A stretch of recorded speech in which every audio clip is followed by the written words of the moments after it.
آج انشاءاللہ تعالی ہم سورہ بنی اسرائیل کی آیت نمبر 23 سے آنورڈ سٹارٹ لیں گے۔ اس کا شروع کا حصہ ہم نے پچھلی دفعہ کور کیا تھا۔ یہ ذرا لمبی آیت ہے اور اس میں بھی جو 10 کمانڈمنٹس اللہ تعالیٰ نے بنی اسرائیل کو دی تھی، 10 بنیادی احکام، ان کا قرآنک ورژن یہاں پہ ڈسکس ہو رہا ہے۔ پہلی کمانڈ توحید سے متعلق تھی، اس پہ میں نے آلموسٹ 30 منٹ گفتگو کی تھی پچھلی دفعہ۔ اسی آیت کے اندر اب اس سے اگلی کمانڈ آ رہی ہے، اعوذ باللہ من الشیطان الرجیم، بسم اللہ الرحمن الرحیم، وَقَضَىٰ رَبُّكَ أَلَّا تَعْبُدُوا إِلَّا إِيَّهُ، اور تمہارے رب نے یہ بات طے کر دی تھی کہ مت پوجنا کسی کو سوائے اس کے۔ یہ پہلی کمانڈ۔ اسی کے ساتھ دوسری کمانڈ، وَبِالْوَالِدَيْنِ إِحْسَانًا، اور اپنے ماں باپ کے ساتھ احسان کی روش اختیار کرنا۔ قرآن حکیم میں 5 مقامات ایسے ہیں جن میں توحید کے فوراً بعد ماں باپ کے ساتھ حسن سلوک کرنے کا حکم آیا ہے۔ یہ کوئی معمولی بات نہیں ہے۔ 5 مقامات پہ توحید کے فوراً بعد، سورۃ البقرہ میں، سورۃ الانعام کے اندر، سورۃ النساء کے اندر، سورہ لقمان کے اندر، اور یہ سورہ بنی اسرائیل۔ یہ 5 مقامات ہیں کہ ماں باپ کے ساتھ حسن سلوک کرنا۔ پورے قرآن میں ماں باپ کے حقوق کا بیان جتنا ہوا، ان سب کو ایک پلڑے میں رکھیں، اور سورہ بنی اسرائیل میں یہ جو مسلسل 3 آیات ہیں، یہ اس سب پر بھاری ہے۔ اس میں کافی تفصیل کے ساتھ ذکر ہوا ہے۔ انشاءاللہ ہم اس کے ترجمے کو بھی کور کریں گے، اس پہ ٹائم بھی زیادہ لگائیں گے، اس سے ریلیٹڈ احادیث کو بھی انشاءاللہ تعالی میں ڈسکس کروں گا۔ ایک چیز اس میں یہاں پہ سکپ ہے جو کہ باقی جگہوں پر آئی، خصوصاً سورہ لقمان کے اندر، کہ اگر ماں باپ تجھے حکم دیں کہ تو میرے خلاف چلے یا شرک کرے، پھر تم نے ان کا کہنا نہیں ماننا، لیکن ساتھ ہی فرمایا دنیا میں معروف طریقے سے ان کے ساتھ چلنا ہے۔ معروف طریقہ یہ ہے کہ ان کے کھانے پینے کا خیال رکھنا،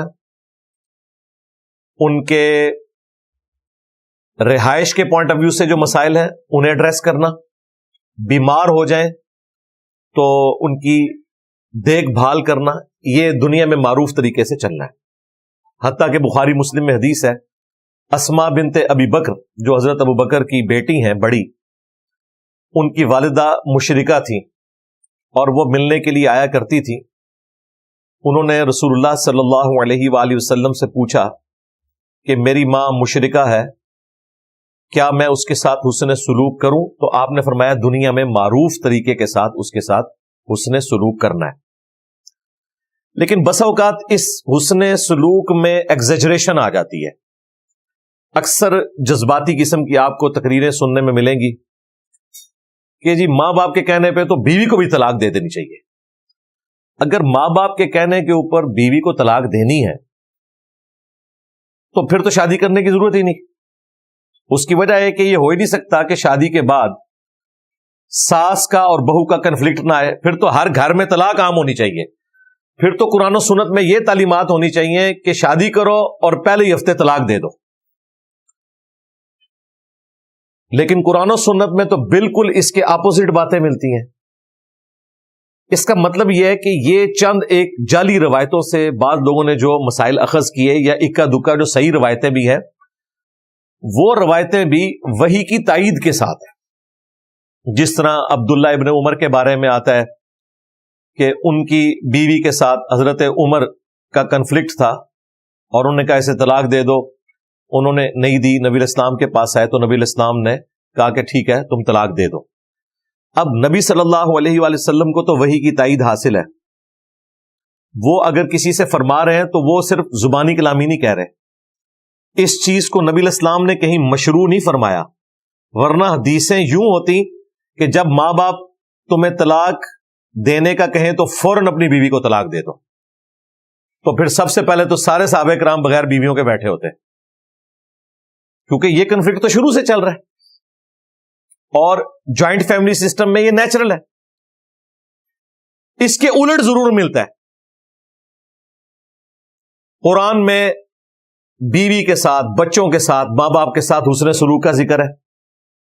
طلاق کو آخری درجے تک اوائڈ کرنے کا ذکر موجود ہے. اور احادیث میں تو جس طریقے سے کھول کھول کر نبی علیہ السلام نے بیان فرمایا, اس کے بعد تو گنجائش ہی نہیں رہتی.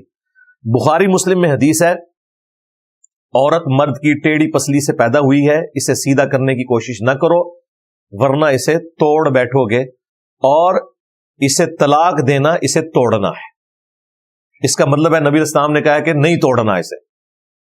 اس میں الفاظ ہیں اس سے نفع حاصل کرو, اسے سیدھا کرنے کی کوشش نہ کرو, یعنی توڑنے کی کوشش نہ کرو, یعنی کہ طلاق دینے کی کوشش نہ کرو. یہ حدیث بخاری میں بھی ہے, مسلم میں بھی. مسلم شریف میں تو اتنی حیران کن حدیث ہے, نبی علیہ السلام نے فرمایا شیطان کا تخت پانیوں پہ لگا ہوا ہے, شام کے وقت سارے چیلے آ کے اسے رپورٹ کرتے ہیں آج ہم نے فلاں شخص سے فلاں گناہ کروایا, فلاں شخص سے فلاں گناہ کروایا. شیطان خوش نہیں ہوتا, بڑا بڑا گناہ وہ گنواتے ہیں, بدکاری کا, چوری کا. ایک چیلا آ کے کہتا ہے آج میں نے میاں بیوی کے درمیان جدائی کروا دی ہے. شیطان اسے گلے لگا لیتا ہے کہ اصل کام تو نے کیا ہے. اس حدیث کی روشنی میں کیا یہ بات فٹ ان بیٹھتی ہے کہ ماں باپ کے کہنے پہ بیوی کو طلاق دے دی جائے؟ اسلام تو کہتا ہے جینوئن ریزن بھی ہو تب بھی آپ نے طلاق کو اوائڈ کرنا ہے. قرآن میں آیا کہ اگر عورت بے حیائی کرے تو سب سے پہلے اسے بستر سے الگ کرو, اس سے بڑی تو کوئی بات نہیں ہو سکتی. سورۃ النساء میں. پھر بھی صحیح روش اختیار نہ کرے تو اسے مارو, وہ بھی ویشیوں کی طرح نہیں مارنا, صرف چھوٹے بچوں کو جس طرح ڈانٹ ڈپٹ کی جاتی ہے اس میں بھی چہرے پہ مارنے سے منع کیا, ہڈی پسلی توڑنے سے منع کیا, ایک سازش کے طور پہ. اس سے بڑی کیا چیز ہو سکتی تھی؟ نبی علیہ السلام نے منع فرمایا. صحیح مسلم میں حدیث ہے کوئی بھی مؤمن اپنی مؤمنہ بیوی سے بغض نہ رکھے. صحیح مسلم میں ایک اور حدیث ہے دنیا برتنے کی جگہ ہے اور سب سے بہترین اگر کوئی متاع ہے دنیا کا تو نیک بیوی ہے. بخاری اور مسلم دونوں میں حدیث ہے میں اپنے بعد تمہارے لیے سب سے بڑی آزمائش تمہاری عورتیں چھوڑ کر جا رہا ہوں, یعنی ان کے ساتھ حسن سلوک کرنا ہے, یہ تمہاری ذمہ داری ہے. یہاں پر ہمارے پنجاب کے معاشرے میں بوڑھے لوگ جن کے ساتھ نوجوانوں کی دوستیاں ہوتی ہیں وہ انہیں شادی سے پہلے پٹی پڑھا دیتے ہیں کہ اپنی بیویوں کو دبا کے رکھنا ہے, کیونکہ انہوں نے یہی کچھ کیا ہوتا ہے. اور اینڈ رزلٹ آپ لوگوں کے سامنے ہے, پوری زندگی میاں بیوی لڑتے رہتے ہیں. یعنی آپ پرانے جو بوڑھے بابے ہیں نا ان کو دیکھیں نا تو سکون سے نہیں گھر میں رہتے. اسی طریقے سے وہ میاں بیوی جو پوری زندگی اکٹھے نہیں رہے ہوتے, بڑھاپے میں جب ریٹائرمنٹ کے بعد مرد گھر واپس آتا ہے کچھ عرصے بعد آپ طلاق سن لیتے ہیں. یہ عام آپ نے سنا ہوگا, یہ خصوصاً فوجیوں میں بہت ساری طلاقیں اس طرح کی ہو جاتی ہیں کیونکہ انہیں ساتھ رہنے کی عادت نہیں ہوتی, اور بڑھاپے کے وقت اب دونوں کی ہڈیاں اپنی جگہ فکس ہو چکی ہیں, کوئی پیچھے ہٹنے کے لیے تیار نہیں ہے. وہ طلاق ہو جاتی ہے اور وقت پڑ جاتا ہے بچوں کو. ماں کو بھی انہوں نے سنبھالنا ہے, باپ کو بھی سنبھالنا ہے, اور ایک جگہ نہیں رکھنا. ظاہر ہے وہ نامحرم ہو گئے ایک دوسرے کے لیے. یہ بہت بڑی آزمائش. یہ وہ ریئل ٹائم پرابلمز ہیں جو لوگ ہم سے آ کے ڈسکس کرتے ہیں اور کہتے ہیں نہیں کیا کریں, یہ مصیبت بن گیا آخری وقت میں ہمارے ماں باپ ہمارے لیے. وہ آپس میں غصے میں الجھے ہیں اور طلاق کر کے تو مصیبت ہماری جان کو ڈال دی ہوئی ہے. سب کے پاس تو فائنینشیل ریسورسز ایسے نہیں ہوتے نا کہ وہ ماں باپ کو الگ الگ مکانوں میں رکھ سکے. یہ ایک عذاب والی صورتحال شروع ہو جاتی ہے کیونکہ ساتھ رہنے کا تجربہ نہیں ہوتا. کورونا کے دنوں میں آپ نے نہیں سنا تھا کتنے لوگوں کی طلاقیں ہو گئی یورپ امریکہ میں, کیونکہ پہلے تو مصروف رہتے تھے ایک دوسرے کے ساتھ, بس اتنا ہی ریلیشن شپ تھا کہ بچوں کے پوائنٹ آف ویو سے کوئی تھوڑی بہت ڈسکشن ہو گئی, یا جاب کے پوائنٹ آف ویو سے, یا کھانے پینے کے موقع پہ. جب ساتھ پورا دن گزارنا پڑا تو دونوں ہی ڈان ہیں, عورتیں بھی ڈان ہیں اور ان کے ہسبینڈ بھی ڈان بنے ہوئے. اور at the end of the day یورپ میں تو یو کے اندر کئی ایک میں نے یعنی مین ٹی وی چینلز کے اوپر خبریں دیکھی ہیں کہ کئی مردوں کو ان کی بیویوں نے مارا ہے. یہاں تو زیادہ تر مرد مارتے ہیں نا, وہاں زیادہ تر عورتیں مارتی ہیں. اور وہ کورونا کے دنوں میں جب لاک ڈاؤن چل رہا تھا, شکر ہے وہ لاک ڈاؤن ختم ہوا اور بعد میں زندگی نارملائز ہوئی.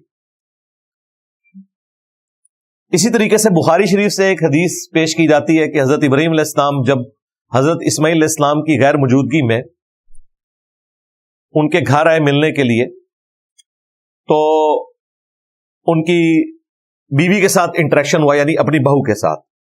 واپسی پہ جاتے ہوئے انہوں نے کہا کہ جب اسماعیل آئے تو اسے میری طرف سے پیغام دینا ہے کہ اپنے گھر کی چوکھٹ بدل لے.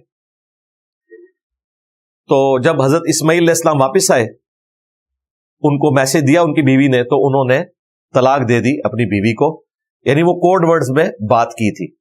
بھائی حضرت ابراہیم علیہ السلام خلیل اللہ ہے, انہوں نے کوئی اندازہ نہیں لگایا تھا, ان کے پاس غیبی خبر تھی. غیبی خبر کے بغیر اٹکل پچو چلانا یہ نبی کی تو شان ہی نہیں ہے. اس طرح کے واقعات سے یہ پریسیڈنٹ سیٹ کرنا کہ آپ لوگوں کو یہ ترغیب دلائیں کہ ٹھیک ہے جی, ماں باپ اگر خوش نہیں ہے تو بیوی کو طلاق دے دو, اس کو سمجھنے کے لیے بڑی آسان بات ہے. جو یہ مشورہ دیتا ہے نا, اسے کہا جائے کہ اگر تیری بیٹی کو تیرا داماد اپنے ماں باپ کے کہنے پہ طلاق دے تو وہ کانوں کو ہاتھ لگائے گا, کہے گا نہیں ظلم ہے. تو جس کے لیے تم کوشش کر رہے ہو وہ بھی تو کسی کی بیٹی ہے. دنیا میں آپ نے ایشوز کو ریزالو کرنا ہے نا, اپنے آپ کو اس کی جگہ پہ رکھ کے دیکھیں, پھر آپ کو بڑی آسانی سے سمجھ آ جائے گی کہ اس وقت یہ بندہ زیادتی کر رہا ہے یا واقعی یہ بیچارہ مظلوم ہے, اسے بات سمجھ نہیں آ رہی. ہو سکتا ہے میں بھی اس کی جگہ پہ ہوں تو یہی صورتحال ہو. لیکن یہ بہت کم لوگ ہیں جو یہ امیجنیشن میں بھی تصور کرنے کے لیے تیار ہوتے ہیں. جس طرح کا آئیڈیل داماد ساس سسر چاہ رہے ہوتے ہیں نا, اس طرح کا آئیڈیل وہ اپنے بیٹے کو نہیں بننے دیتے اپنی بہو کے لیے. جو خوبیاں اپنی بہو کے لیے وہ چاہ رہے ہوتے ہیں نا کہ وہ یہ بھی کرے یہ بھی کرے یہ بھی کرے, اپنی بیٹی کے لیے کبھی نہیں چاہتے کہ وہ بھی اپنے ساس سسر کے ساتھ یہ بھی کرے یہ بھی کرے یہ بھی کرے. تو رزلٹ آپ کے سامنے ہے. تو حسن سلوک اپنی جگہ, لیکن یہ اس قسم کی چیزوں کو بیچ میں داخل کر کے اسے حسن سلوک کا نام دینا یہ بالکل غلط بات ہے. اسلام میں قطعاً یہ چیز نہیں ہے کہ آپ میاں بیوی کے رشتے کو اکھاڑ کے پرے پھینکیں, بلکہ اسلام میں تو ساس سسر کا پریکٹیکلی جو رشتہ ہے وہ آپ کو کوئی ایگزامپل ملتی ہی نہیں ہے. نبی علیہ السلام کے مبارک دور میں, صحابہ کرام کے دور میں, کیوں؟ وہاں ضروریات کم تھی. جیسے ہی شادی ہوتی تھی ایک خیمہ الگ سے لگ جاتا تھا نئی فیملی کا, وہ الگ ہو جاتے تھے, یوں لڑائی جھگڑے بھی کم ہوتے تھے. حسن سلوک اپنی جگہ جاری ہے, وہ ذہن میں رکھیے گا. وہ بیٹے کی ذمہ داری ہے اس نے اپنے ماں باپ کے ساتھ حسن سلوک کرنا ہے. بیمار ہو جائیں گے ان کی خدمت کرے گا, ان کے کھانے پینے کا رہائش کا بندوبست کرے گا, یہ اس نے کرنا ہے. وہ اس کی اپنی ذمہ داری اپنی جگہ موجود ہے. اس لیے ان آیات کو بیان کرتے وقت تصویر کا دوسرا رخ بیان کرنا ضروری ہے. اب آ جائیں ماں باپ کے حقوق کی طرف. 5 مقامات پہ, جن میں سے ٹاپ آف لسٹ یہ مقام ہے. ایک چیز اس میں مینشن نہیں ہوئی تھی, سورہ لقمان میں آئی تھی کہ شرک کا کہیں تو پھر ان کا کہنا نہیں ماننا, وہ امپلائڈ تھا. وہ تو بخاری مسلم میں حدیث ہے کہ خالق کی نافرمانی میں مخلوق کی اطاعت نہیں کی جا سکتی, سیدھی سی بات ہے. لیکن پھر بھی انصاف کا تقاضا تھا, میں یہاں پہ کراس ریفرنس دیتا. باقی جتنی تفصیل کے ساتھ یہاں ماں باپ کے ساتھ حسن سلوک کا ذکر ہے, اتنی تفصیل نہ سورہ البقرہ میں آئی, نہ سورۃ النساء میں, نہ سورۃ الانعام میں, نہ سورہ لقمان میں, جو یہ 5ویں مقام میں آئی. ایک چیز 5 مقامات پہ کامن ہے کہ توحید کے بعد سب سے پہلے اللہ تعالیٰ نے ماں باپ کے ساتھ حسن سلوک کا ذکر کیا. اور فرمایا کہ ماں باپ کے ساتھ حسن سلوک کرو، وبالوالدین احسانا، اور اس میں بھی خصوصاً اما یبلغن عندک الکبر، اگر یہ تمہارے سامنے بڑھاپے کی حالت کو پہنچ جائیں، احدہما او کلاہما، وہ دونوں یعنی ماں اور باپ دونوں یا ان میں سے کوئی ایک، فلا تقل لہما اف، تو انہیں اف بھی نہ کہنا۔ یہ محاورتاً بات ہے، عربی زبان میں سب سے ہلکی بات یہی تھی، اف۔ جس طرح ہم پنجابی میں غصے کے اظہار کے لیے کہتے ہیں یہ عربی میں اف ہے، یہ بھی کہنے کی اجازت نہیں ہے، اف بھی نہ کہنا۔ اور خصوصاً بڑھاپے کا ذکر اس لیے ہوا کہ بڑھاپے میں جا کے ماں باپ بچوں والی عادتوں کا شکار ہو جاتے ہیں، باتوں کو بار بار ریپیٹ کرنا، اس میں سننے والے کے لیے کوف بھی ہوتی ہے لیکن اس کو برداشت کرنا ہے، انہیں اف بھی نہ کہنا۔ میں نے تو اس میں جو سب سے آسان ذریعہ ڈھونڈا ہے نا بچنے کا، وہ یہ ہے کہ آپ جتنی مختصر گفتگو کریں گے اتنے ہی گستاخی کے چانسز کم ہو جائیں گے۔ جتنی زیادہ گفتگو کریں گے اور اس میں پھر معاملات کھلتے چلے جائیں تو اس میں پرابلم زیادہ کھڑی ہوتی، ٹو دی پوائنٹ معاملات کو لے کے چلیں تو یہ چانسز کم ہو جائیں گے۔ ادروائز ظاہر ہے انسان ہے، انسان کو دوسرے انسان کی ایکٹیویٹیز کے اوپر غصہ آ ہی جاتا ہے، وہ آگے ذکر بھی آ جائے گا کہ اس طرح کبھی ہو جائے گا۔ اگر تم بدنیت نہیں ہو نا، جان بوجھ کے ایسا نہیں کر رہے، تو اللہ تعالیٰ بخشنے والا مہربان ہے۔ انٹینشنلی کوئی گستاخی کی نیت نہ ہو، وہ تو پھر قابل گرفت ہے، اس کے اوپر تو کوئی چھٹکارے والی بات نہیں ہے۔ لیکن حد الامکان کوشش کرنی ہے کہ اگر وہ دونوں بڑھاپے کی حالت میں دونوں یا دونوں میں سے ایک پہنچ جائیں تو انہیں اف بھی مت کہنا، ولا تنہرہما، اور انہیں مت جھڑکنا۔ اب یہ ہمیں ویسے آکورڈ لگ رہا ہوتا ہے کہ ماں باپ کو کون جھڑکتا ہوگا، لیکن یہ ٹی وی پہ آپ دیکھ لیں کس طریقے سے خبریں آتی ہیں، ویڈیوز بنی ہوئی ہیں، مار رہے ہیں ماں باپ کو، گھر سے نکال دیتے ہیں، اولڈ ایج ہاؤسز میں رکھوا دیتے ہیں۔ یورپ امریکہ میں اگر رکھواتے ہیں تو مار پیٹ کے نہیں رکھواتے، وہاں کوئی مارنے کا سوچ بھی نہیں سکتا، وہاں پرابلم الگ ہے کہ وہ ذمہ داری اٹھا نہیں سکتے، اور وہ اپنی جگہ جسٹیفائی ہیں کیونکہ ان کے ماں باپ نے بھی بچپن میں ان کے ساتھ اسی قسم کے سلوک کیا ہوتا ہے، وہ اپنی لائف بھرپور گزار رہے ہوتے ہیں اور پیرلر میں بس کبھی اسکول بورڈنگ اسکول میں داخل کروا دیا، پھر جب وہ کہتے ہیں اب ہم ان کو اسکول میں داخل کروائیں گے۔ ہمارے سب کانٹیننٹ کے معاشرے میں جو ماں باپ کا ایک گہرا رشتہ ہے اپنی اولاد کے ساتھ، تن من دھن لگا دیتے ہیں، جتنے بھی آپ کو کامیاب لوگ نظر آ رہے ہیں ان کے پیچھے آپ کو سب سے زیادہ کنٹریبیوشن ان کے ماں باپ کی نظر آتی ہے، فائنینشیل بھی، اخلاقاً بھی، ہر لحاظ سے، تب وہ کسی مقام کے اوپر پہنچتے ہیں۔ یہاں تو معاملہ ڈیفرنٹ ہے، یہاں تو یعنی پھر وہ جسٹیفائی ہے یہ چیز کہ اولاد کا کام ہے کہ ماں باپ کے ساتھ حسن سلوک کرے، وہاں کا معاملہ ایک ڈیفرنٹ ہے۔ تو جھڑکنا بھی نہیں، وَقُلْ لَهُمَا قَوْلًا كَرِيمًا، اور ان کے ساتھ بات نرمی کے ساتھ کرنی ہے، رسپیکٹ کے ساتھ کرنی ہے۔ وَاخْفِضْ لَهُمَا جَنَاحَ الذُّلِّ مِنَ الرَّحْمَةِ، اور اپنے بازو کندھے جھکا کر رکھنے ہیں عاجزی کے ساتھ، یعنی اس کو لفظی ترجمہ تو یہ ہے کہ اپنے پروں کو بچھا کے رکھنا ہے، جیسے ایک ماں بچوں کی حفاظت کرتی ہے یا ایک مرغی اپنے چوزوں کو اپنے پروں کے نیچے لیتی ہے، اس طریقے سے ماں باپ کے ساتھ بڑھاپے میں سلوک کرنا ہے۔ جناح الذل من الرحمہ، رحمت کے ساتھ۔ وقل رب ارحمہما کما ربیانی صغیرا، اور ان کے حق میں یہ دعا کرنی ہے کہ اے رب ہمارے ان دونوں پر رحم فرما جس طرح انہوں نے بچپن میں مجھے پالا تھا۔ یہ دعا یاد ہونی چاہیے، تشہد میں پڑھیں، آگے پیچھے پڑھیں اپنے ماں باپ کے لیے، رب ارحمہما کما ربیانی صغیرا، اے رب ہمارے ان دونوں پر رحم فرما جس طرح بچپن میں انہوں نے ہمیں پالا تھا۔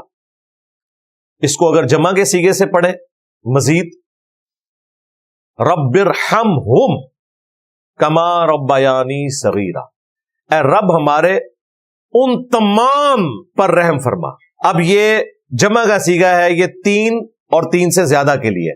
عربی میں جمع 3 سے شروع ہوتی ہے. یہاں تسنیہ کا صیغہ ہے ان دونوں پر. رب ارحمہما ان دونوں پر، رب ارحمہم ان تمام پر. اس کو جمع کے صیغے سے بدلیں گے تو اس میں آپ اپنے دادی، دادا، نانی، نانا وہ بھی سارے شامل ہو جائیں گے. اور یہ سنت ہے کہ جمع کے صیغوں کے ساتھ دعا کی جا سکتی ہے. نبی علیہ السلام کی کئی دعائیں ہیں جو سنگولر کے صیغوں کے ساتھ ہیں اور صحابہ کرام نے انہیں جمع کے صیغوں کے ساتھ پڑھا ہے. بعض اوقات تو نبی علیہ السلام نے بھی ان کو جمع کا صیغہ کر دیا، جس طرح اللہم اجرنی من النار احادیث میں آیا ابو داؤد کے اندر. ہم اسے جمع کے صیغے کے ساتھ پڑھتے ہیں اللہم اجرنا من النار. یا حی یا قیوم برحمتک استغیث، الف کے ساتھ حمزہ سے پڑھیں گے تو سنگولر کا صیغہ ہے. نون کے ساتھ پڑھیں گے برحمتک نستغیث تو جمع کے صیغہ ہو جائے گا. اللہم اہدنی فی من ہدیت سنگولر کا صیغہ، اللہم اہدنا فی من ہدیت پلورل کا صیغہ. صحابہ کرام نے جمع کے صیغوں کے ساتھ، صحیح ابن خزیمہ میں موجود ہے، ابی ابن کعب جب وطر کی جماعت کرواتے تھے تو اللہم اہدنا فی من ہدیت وعافنا فی من عافیت جمع کے صیغوں سے اینڈ پہ دروشی بھی پڑھتے تھے. تو رب ارحمہم کما ربیانی صغیرا، اے اللہ ان میرے تمام آباء و اجداد پہ، ماں باپ، دادی دادا، نانی نانا سارے شامل، رحم فرما جس طرح بچپن میں انہوں نے مجھ پر رحم کیا تھا. کتنی بیسٹ دعا ہے. یعنی ان کے احسانات کا بدلہ تو ہی دے سکتا ہے. دوسرا، ماں باپ کے دل میں شفقت وہ بھی تو اللہ ہی نے ڈالی ہے. اولاد کے دل میں بھی شفقت اللہ ہی ڈالے گا اپنے ماں باپ کے لیے. اللہ ہی شفقت ڈالنے والا ہے. بلٹ ان تو اس نے رکھی ہوئی ہے لیکن اسے ایگزیکیوٹ کرنا یہ نصیب والوں کا حصہ ہے. یہ دعا یاد رکھیں. دوسری دعا جو حضرت ابراہیم علیہ السلام نے کی تھی، رب اجعلنی مقیم الصلاۃ ومن ذریتی ربنا وتقبل دعاء ربنا اغفر لی ولوالدی وللمؤمنین یوم یقوم الحساب. سورہ ابراہیم میں آتی ہے اور اس کا بیسٹ موقع ہے تشہد میں. بخاری مسلم میں حدیث ہے، جب تشہد پڑھ چکو، دروشی پڑھ چکو، جو چاہو اپنے رب سے مانگو. اس میں آپ یہ دعائیں شامل کریں روزانہ. میں تو الحمدللہ ڈیلی پڑھتا ہوں. یہ سب سے بیسٹ موقع ہے. اسی طریقے سے قنوت وطر کے بعد بھی جو دعائیں آپ پڑھتے ہیں مزید صحابہ کرام سے ثابت ہیں، ان میں یہ شامل کریں. ماں باپ زندہ ہیں یا مر چکے، دونوں حالتوں میں ان کے لیے دعا کرنا. یہ ماں باپ پہ کوئی احسان نہیں ہے، یہ اللہ تعالی کے حکم کو آپ نے پورا کرنا ہے اور اس میں آپ کے لیے بھی نفع ہے. ساتھ ہی ساتھ اپنے بیوی بچوں کے لیے بھی دعا کریں. وہ بھی قرآن میں سورہ الفرقان میں سکھائی گئی. ربنا هب لنا من ازواجنا وذریاتنا قرۃ اعین وجعلنا للمتقین اماما. اے رب ہماری بیویوں میں اور ہماری اولاد میں ہماری آنکھوں کی ٹھنڈک بنا دے. یعنی ان کے اعمال ایسے ہوں کہ میری آنکھیں ٹھنڈی ہوں، اور ہمیں پرہیزگار لوگوں کا امام بنا، پرہیزگار لوگوں کا فور فادر، ابا و اجداد ہمیں بنا دے. یعنی ہماری نسل میں بھی سب لوگ پرہیزگار ہوں. یہ دعا ہے. یہ دعا بیوی بچوں کے لیے. اور ایک دعا ایسی ہے جو آپ نے اپنے تمام رشتہ داروں کے لیے، پوری امت کے لیے کرنی ہے. اللہم ربنا آتینا فی الدنیا حسنہ وفی الآخرۃ حسنہ وقینا عذاب النار. اس میں سارے شامل ہو جائیں گے. رب ہمیں دنیا میں بھی بھلائیاں عطا فرما، آخرت میں بھی بھلائیاں عطا فرما، اور آخرت کی سب سے بڑی بھلائی عطا فرما دے کہ ہمیں آگ کے عذاب سے بچا لے. آمین. تو یہ 3 دعائیں کم از کم یاد کر لیں اور انہیں تشہد میں پڑھیں. تشہد کے علاوہ بھی ایک اور موقع ہے، صحیح مسلم میں حدیث ہے، سجدے میں انسان اپنے رب کے سب سے زیادہ قریب ہوتا ہے، لہذا خوب دعائیں مانگا کرو. 3 دفعہ سبحان ربی الاعلی پڑھ کے، یا باقی جو تسبیحات ہیں، سبوح قدوس رب الملائکۃ والروح. ایک اور تسبیح بخاری مسلم میں آئی ہے، سبحانک اللہم ربنا وبحمدک اللہم اغفر لی. یہ دعائیں بھی پڑھیں اور ساتھ یہ دعائیں بھی پڑھیں. کسی ایک سجدے میں پڑھ لیں، یہ نہیں کہ ہر سجدے میں پڑھنی ہے. 5 نمازوں میں کسی ایک نماز کی کسی ایک رکعت میں بھی یہ دعائیں آپ نے پڑھ لی تو ایک دن میں آپ نے جو حق ادا کرنا تھا دعا والا وہ کر لیا، ونس ہی کافی ہے۔ لیکن یہ دعائیں یاد ہوں گی تو آپ پڑھیں گے، ترغیب دلائی جائے گی تو پڑھیں گے۔ ماں باپ کے حقوق کے حوالے سے ایک حدیث بڑی مشہور ہے بخاری اور مسلم میں۔ نبی صلی اللہ علیہ وآلہ وسلم سے ایک صحابی نے پوچھا کہ میرے حسن سلوک کا سب سے زیادہ حقدار کون ہے اس پلانٹ ارتھ پہ مخلوقات میں سے؟ نبی علیہ السلام نے فرمایا تیری ماں۔ دوسری بار پوچھا، فرمایا تیری ماں۔ تیسری بار پوچھا، فرمایا تیری ماں۔ چوتھی بار پوچھا تو فرمایا تیرا باپ۔ یعنی اگر ماں باپ کے حقوق کے 4 حصے کیے جائیں تو 3/4 ماں کا حق ہے، 1/4 باپ کا حق ہے۔ اور اس کی حکمت بھی اللہ تعالیٰ نے قرآن میں بیان فرمائی ہے۔ سورہ لقمان کے اندر دودھ پلاتی ہے ماں، اور پھر وہ جب پریگنینسی کی تکلیف سے گزرتی ہے اس کا ذکر بھی اللہ تعالیٰ نے کیا ہے۔ اس کی وجہ سے اللہ تعالیٰ نے ماں کا حق زیادہ رکھ دیا ہے۔ حتیٰ کہ سنن نسائی میں حدیث ہے جنت تیری ماں کے قدموں کے پاس ہے، یعنی ماں کی خدمت کر کے جنت کمائی جا سکتی ہے۔ اسی طریقے سے جامعہ ترمذی میں اور سنن ابن ماجہ میں حدیث ہے کہ تیرا باپ جنت کا دروازہ ہے، اب یہ تیری مرضی ہے تو اس کی حفاظت کرنا چاہتا ہے یا نہیں کرنا چاہتا۔ باپ کے لیے بھی فضیلت آئی ہے۔ ویسے مشہور تو حدیث یہی ہے کہ جنت ماں کے قدموں کے نیچے ہے، باپ والی حدیث بھی ہے۔ جامعہ ترمذی میں اور ابن ماجہ میں ایک اور حدیث ہے تو اور تیرا مال تیرے باپ کا ہے، تو وہ حدیث الگ سے ہے۔ پھر وہ مشہور حدیث جو جامعہ ترمذی کے اندر موجود ہے اور المستدرک للحاکم میں، بڑی ایکسٹراڈنری حدیث ہے، اور اس کا کچھ حصہ مسلم شریف میں بھی ہے۔ مسلم شریف میں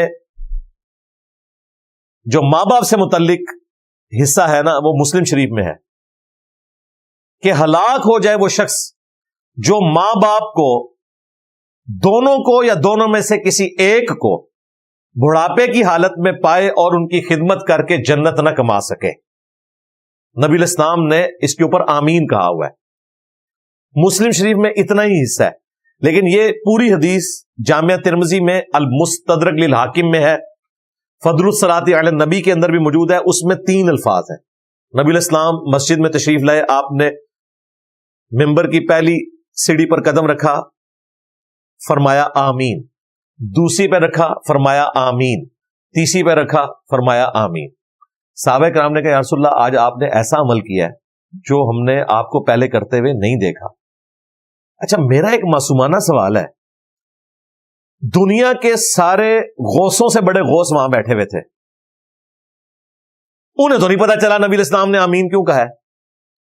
یہ کہتے ہیں جی عبد القادر جیلانی جو ہے نا وہ کائنات کو اس طرح دیکھ رہے ہیں جس طرح ایک رائی کا دانہ ہتھیلی پر ہوتا ہے، اور دوسری طرف آپ کو یہ بھی کہانی کراتے ہیں کہ بڑے سے بڑا غوث قطب ابدال ہو ایک صحابی کے گھوڑے کے قدموں کی خاک کے برابر بھی نہیں، یہ کہتے ہیں نا۔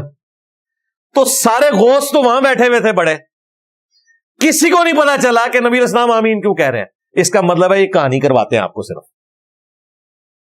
تو نبی علیہ السلام نے فرمایا کہ حضرت جبرائیل آئے تھے، یار حضرت ابو بکر عمر عثمان و علی کو تو حضرت جبرائیل نہیں نظر آئے، تو بھائی پھر ہم یہ کہیں گے نا کہ ابو بکر عمر عثمان علی جیسا ہے ہی کوئی نہیں، تیرا غوث پاک تشائی کوئی نہیں ان کے مقابلے پہ۔ اور ظاہر ہے عبد القادر جیلانی اس سے ناراض نہیں ہوں گے یہ بات سن کے، کیونکہ انہوں نے خود کہانی لکھی ہوئی ہے بنیۃ الطالبین میں، یہ کہانی ہے، فراڈ ہے، ہم نہیں مانتے، لیکن غوث پاک کے خلاف تو یہ دلیل ہے نا، انہوں نے خود بنیۃ الطالبین میں لکھا ہوا ہے کہ بڑے سے بڑا غوث قطب ابدال ایک صحابی کے گھوڑے کے قدموں کی خاک کے برابر نہیں۔ پھر انہوں نے کہا کہ حضرت برا نہ بناؤ، اسی تو کہہ رہے ہیں ابو بکر عمر عثمان و علی جیسا کوئی نہیں، اسی تو چاہیے کوئی نہیں۔ آپ نے تو کہا تھا کہ ابو بکر عمر عثمان و علی کے گھوڑے کی خاک جیسا کوئی نہیں، میں تو شاہی کوئی نہیں۔